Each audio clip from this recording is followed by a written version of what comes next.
भागलपुर में भाजपा ने एक बार फिर संतोष शाह पर भरोसा जताते हुए उन्हें जिला अध्यक्ष बनाया है। उनके दोबारा जिला अध्यक्ष चुने जाने पर भाजपा युवा मोर्चा ने उत्साहपूर्वक रैली निकाली, जिसमें पार्टी के वरिष्ठ नेता सैयद शहनवाज हुसैन भी शामिल हुए। रैली के दौरान पार्टी कार्यकर्ताओं में जोश और उत्साह देखने को मिला। संतोष शाह ने दोबारा जिला अध्यक्ष बनाए जाने पर पार्टी का आभार जताया और भरोसा दिलाया कि वे संगठन को मजबूत करने में कोई कसर नहीं छोड़ेंगे। वहीं शहनवाज हुसैन ने कहा कि संतोष शाह के नेतृत्व में भाजपा भागलपुर में और बेहतर प्रदर्शन करेगी। उनकी संगठन क्षमता और मेहनत पार्टी को नई ऊंचाइयां तक ले जाएगी। वहीं संतोष शाह के दोबारा जिला अध्यक्ष बनने से भाजपा कार्यकर्ताओं में नई ऊर्जा का संचार हुआ है और पार्टी अब आगामी चुनाव में बेहतर प्रदर्शन की उम्मीद कर रही है। और राष्ट्रीय नेतृत्व और हमारे भागलपुर से जो हमारे माननीय शहनवाज हुसैन साहब, यहाँ माननीय विधायक ललन जी, पवन जी, डॉक्टर NK यादव सहित कोर कमेटी के मेंबरों ने जो हम लोगों पर और प्रदेश और राष्ट्रीय नेतृत्व ने भरोसा जताया है, और दूसरी बार जो जिला अध्यक्ष के रूप में मेरा मनोनयन हुआ है, मैं हृदय की गहराई से प्रदेश और राष्ट्रीय नेतृत्व को धन्यवाद करना चाहता हूं। और उन्होंने जो हम पर उम्मीद जताई है, 100% खड़ा उतरेंगे। और इस बार का लक्ष्य है भागलपुर मान जिला के 5 की 5 सीटें, और 2025 में जो हमारा लक्ष्य है 225 उसको पूरा करने के लिए हम लोग एड़ी चोटी लगाएंगे, खून पसीना बहाएंगे।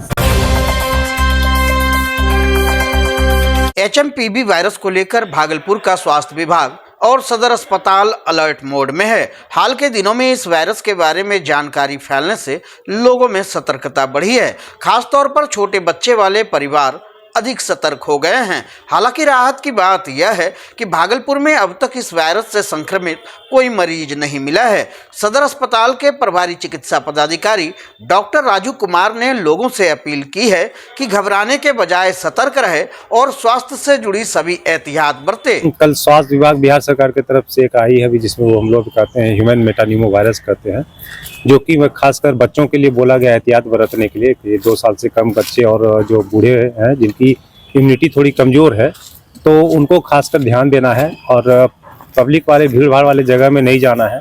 जिस तरह पहले कोरोना में एहतियात बरतते थे हम लोग की मास्क लगाते थे, दूरी मेंटेन करते थे, तो वो चीज़ मेंटेन करें और बच्चे को अननेसेसरली जो है भीड़ भाड़ वाले इलाके में नहीं ले जाए। मेनली जो अभी सिम्टम्स बताए जा रहे हैं, इसमें सांस लेने में दिक्कत है, सर्दी है, बुखार है और खांसी है।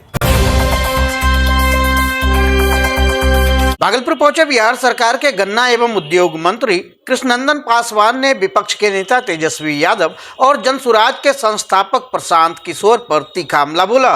तेजस्वी यादव द्वारा मुख्यमंत्री की प्रगति यात्रा पर उठाए गए सवालों का जवाब देते हुए उन्होंने कहा कि तेजस्वी को पहले अपने माता पिता के 15 वर्षों के शासनकाल का इतिहास देखना चाहिए, जब बिहार में जंगल राज था। वहीं प्रशांत किशोर को लेकर उन्होंने भगोड़ा करार देते हुए कहा कि वह राजनीति में नए हैं और पैसे के दम पर राजनीति करना चाहते हैं, लेकिन बीच में ही राजनीति छोड़कर भाग जाते हैं। साथ ही मंत्री ने जदयू बीजेपी गठबंधन को मजबूत बताते हुए कहा कि आगामी बिहार विधानसभा चुनाव में दोनों पार्टियां मुख्यमंत्री नीतीश कुमार के नेतृत्व में पूर्ण बहुमत से सरकार बनाएगी। देखिए, प्रशांत किशोर जी तो अभी नए राजनीति में आए हैं और काफी पैसे वाले लोग हैं।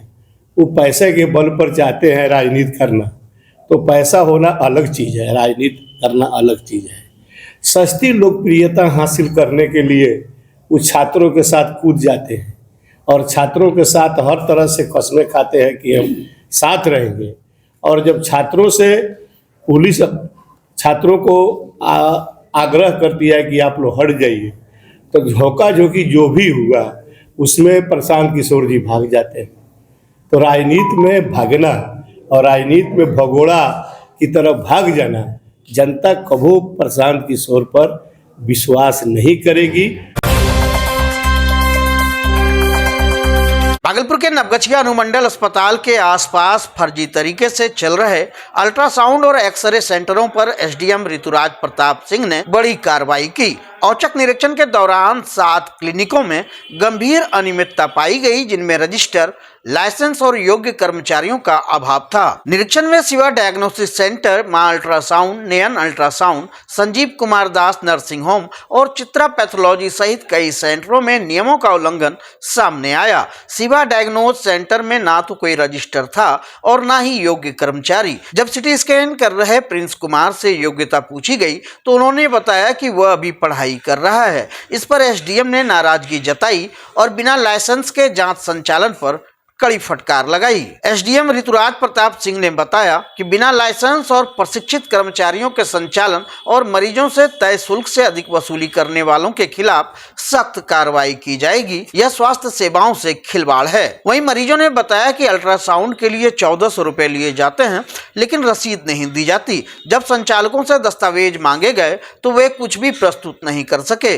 7 क्लिनिकों को बंद करने का आदेश दिया गया है और जिनके पास लाइसेंस नहीं थे उनके खिलाफ एफआईआर की प्रक्रिया चल रही है। विगत कुछ दिनों से यहाँ कंप्लेंट आ रहा था नौगछिया में कि यहाँ अल्ट्रासाउंड का और अनरजिस्टर्ड क्लिनिक्स का बहुत जमावड़ा हो गया था। तो उसी से रिलेटेड आज मैंने यहाँ लोकल डॉक्टर की जो टीम है, MOIC हमारे डीएस है, इनके साथ मिलकर हमने यहाँ जांच करवाई है, जिसमें हमने पाया है कि कुछ क्लिनिक के बाद उनका रजिस्ट्रेशन भी नहीं है और किसी का एक्सपायर भी हो रखा है रजिस्ट्रेशन। तो इसमें हमने उनको उन पे रिपोर्ट बना के हम जिला भेजेंगे और साथ में जिनका रजिस्ट्रेशन नहीं है उन पे एफआईआर भी करेंगे। कितने क्लिनिक का जांच किया गया सर? कुल 7 क्लिनिक का अभी लगभग जांच किया है, 6 से 7 क्लिनिक का जांच किया है, जहाँ कहीं ना कहीं अनियमितता पाई गई है। कुछ लोगों के पास उनके पास रसीद का स्लिप नहीं है और जो लॉ के अकॉर्डिंग या रूल के अकॉर्डिंग जितना प्रोविजन है पैसे देने का उससे ज्यादा पे कर रहे हैं। तो कल तक हमने रिपोर्ट मांगी है इसकी, कल तक हमें रिपोर्ट प्रोवाइड करी जाएगी जॉइंट साइन से। उस रिपोर्ट को हम जिला भेजेंगे ताकि उस पर अग्रतर कार्रवाई करी जाए। भागलपुर के समीक्षा भवन में वरीय पुलिस अधीक्षक हृदयकांत की अध्यक्षता में एक महत्वपूर्ण बैठक आयोजित की गई। इस बैठक में जिले के सभी थाना प्रभारी और डीएसपी मौजूद थे। बैठक के दौरान एएसपी हृदयकांत ने लंबित मामलों पर विशेष ध्यान देने और उनकी त्वरित जांच सुनिश्चित करने के कड़े निर्देश दिए। उन्होंने थाना स्तर पर अनुसंधान को प्रभावी बनाने के लिए सभी अधिकारियों को अपनी केस डायरी को नियमित रूप से अपडेट करने का भी आदेश दिया। इसके साथ ही ग्रामीण क्षेत्रों में गश्त व्यवस्था को और अधिक सुदृढ़ करने की आवश्यकता पर बल दिया गया ताकि अपराध की घटनाओं पर अंकुश लगाया जा सके। उन्होंने यह भी सुनिश्चित किया कि पुलिस कर्मियों की सक्रियता बढ़ाई जाए और अपराधियों पर कड़ी नजर रखा जाए। इसीलिए यहाँ की पुलिस व्यवस्था भी स्मार्ट है। उसी संबंध में सभी थाना प्रभारियों को और बड़े पदाधिकारी को दिशा निर्देशित किया गया है। शहरी क्षेत्र में और ग्रामीण क्षेत्र में गश्ती में सुधार के लिए थाना पे रख रखाव, अपने कर्मियों के टर्नआउट, लंबित कांड जो है उनका तत्काल अन्वेषण करके उसका चार्जशीट समर्पित करना और कोर्ट में भी गवाही करवाना। इन दिनों तो कई दिनों से उन लोगों को आवश्यक दिशा निर्देश दिए गए हैं और उम्मीद है कि बहुत जल्दी पुलिसिंग में और भी सुधार देखने को मिलेगा। सभी अनुसंधानकर्ता को अपनी पर्सनल डायरी मेंटेन करने के लिए कहा गया है ताकि दिन भर के उनका कार्यकलाप क्या है उसको वो नोट करे और वरीय पदाधिकारी है उसका अच्छे ढंग से अनुसरण करें। भागलपुर के मनाली चौक पर जीवन जागृति समिति द्वारा सड़क सुरक्षा और जागरूकता बढ़ाने के लिए एक अभियान आयोजित किया गया। इस अभियान का नेतृत्व डॉक्टर अजय कुमार ने किया, जिन्होंने राहगीरों और वाहन चालकों को सड़क सुरक्षा और हेलमेट के महत्व के बारे में जानकारी दी। उन्होंने कहा कि हेलमेट पहनना जीवन की रक्षा के लिए आवश्यक है, क्योंकि हर साल लाखों लोग हेलमेट ना पहनने के कारण सड़क दुर्घटनाओं में अपनी जान गंवा देते हैं। डॉक्टर अजय कुमार ने इस अभियान के दौरान लोगों से अपील की कि वे अपनी और अपने परिवार की सुरक्षा के लिए हमेशा हेलमेट का उपयोग करें। उन्होंने यह भी बताया कि जागरूकता अभियान को विभिन्न चौक चौराहों पर लगातार चलाया जा रहा है ताकि अधिक से अधिक लोगों को सड़क सुरक्षा के प्रति जागरूक किया जा सके। उनका संदेश स्पष्ट था, सुरक्षित जीवन के लिए हेलमेट पहनना जरूरी है। सड़क दुर्घटना पर लोगों को जागरूक करती है। लाखों लोगों की जान सिर्फ लापरवाही से जाती है। सभी लोग जानते हैं कि हेलमेट अनिवार्य है, पहनने से सेफ्टी होता है। सीट बेल्ट लगाने से एक्सीडेंट होने के बावजूद लोग कम मरते हैं, लेकिन इसके बावजूद भी लापरवाह रहते हैं। उसी के लिए हम लोगों ने एक मुहिम चलाई है कि नए वर्ष के शुभकामनाओं के साथ एक ज्ञान भी दे रहे हैं कि ये ज्ञान आपको और आपके परिवार को बचाएगी वो है हेलमेट पहने और अपने को खुद को सुरक्षित करें। किसी मुहिम के साथ हम लोग लगातार चौक चौराहे पर जगह जगह हम लोग अभियान चला रहे हैं, लोगों को जागृत कर रहे हैं। भागलपुर के सबौर थाना क्षेत्र में एक दर्दनाक सड़क हादसा हुआ, जहां ममलखा हाई स्कूल के पास एक अनियंत्रित ट्रैक्टर ने बाइक सवार को टक्कर मार दी, जिससे बाइक सवार की मौके पर ही मौत हो गई। मृतक की पहचान कहलगांव के बंसीपुर निवासी रंजीत कुमार के रूप में हुई है। बताया जा रहा है कि रंजीत कल देर शाम लैलक से मैच देखकर अपने घर लौट रहे थे, तभी ममलखा हाई स्कूल के पास ट्रैक्टर ने उन्हें टक्कर मार दी। हादसे के बाद ट्रैक्टर चालक मौके से फरार हो गया। घटना की जानकारी मिलते ही स्थानीय लोगों ने पुलिस को सूचना दी, जिसके बाद पुलिस घटना स्थल पर पहुंची तो रंजित मंडल की मौत हो चुकी थी। पुलिस ने सबको पोस्टमार्टम के लिए भेजा और फिर परिजनों को सौंप दिया। अरे इनका बंसीपुर हुआ कालगांव प्रखंड। ये जो है कल मैच था लैलक में, ये मैच देख के जो है घर जाने के दरमियान अनियंत्रित ट्रैक्टर चालक जो है इसको ठोकर मार दिया और वहीं पर इसका जो है मौत। कहाँ पर घटना? ये घटना ममलखा स्कूल के अपोजिट साइड में रोड पर हुआ, NH80 पर। मौके पर ही मौत? मौके पर ही मौत। और घटना भाजपा के राष्ट्रीय प्रवक्ता सैयद शाहनवाज हुसैन ने भागलपुर में मीडिया से बातचीत के दौरान दिल्ली विधानसभा चुनाव को लेकर बड़ा दावा किया है। उन्होंने कहा कि आगामी दिल्ली चुनाव में भारतीय जनता पार्टी 2/3 बहुमत से जीत दर्ज करेगी। उन्होंने आम आदमी पार्टी के वरिष्ठ नेताओं पर निशाना साधते हुए कहा कि मुख्यमंत्री अतिशी मनीष सिसोदिया और अरविंद केजरीवाल अपनी जमानत भी नहीं बचा पाएंगे। शाहनवाज हुसैन का यह बयान चुनावी माहौल को और गर्म करने वाला है, जहां सभी प्रमुख दल अपनी अपनी रणनीति तैयार कर रहे हैं। वहीं भाजपा के इस दावे से पार्टी कार्यकर्ताओं में जोश भरने की कोशिश की जा रही है। दिल्ली में चुनाव का ऐलान हो गया है, कब तक खैर मनाएंगे केजरीवाल इस बार के चुनाव में बुरी तरीके से हारेंगे, वो अपनी सीट भी बचा नहीं पाएंगे।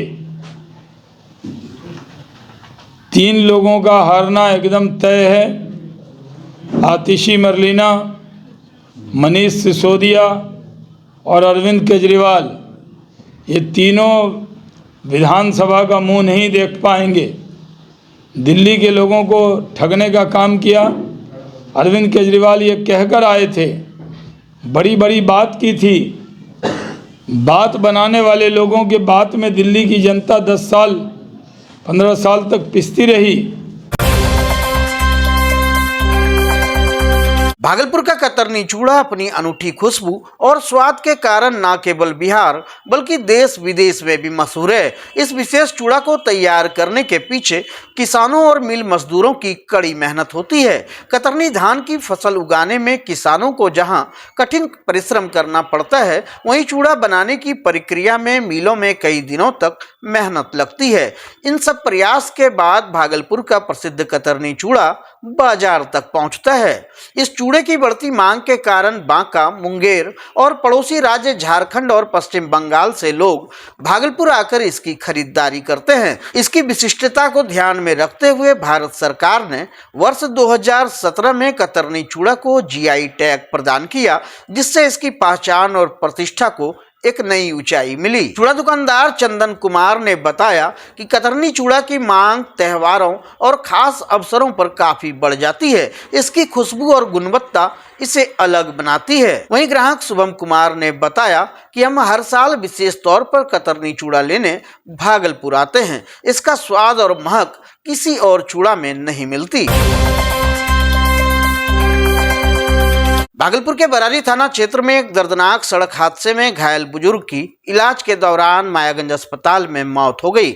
मृतक की पहचान बरारी रेलवे कॉलोनी निवासी 45 वर्षीय विपिन मंडल के रूप में हुई है। वहीं हादसे के बाद से परिवार में कोहराम मच गया है। घटना बरारी चौक के पास की है।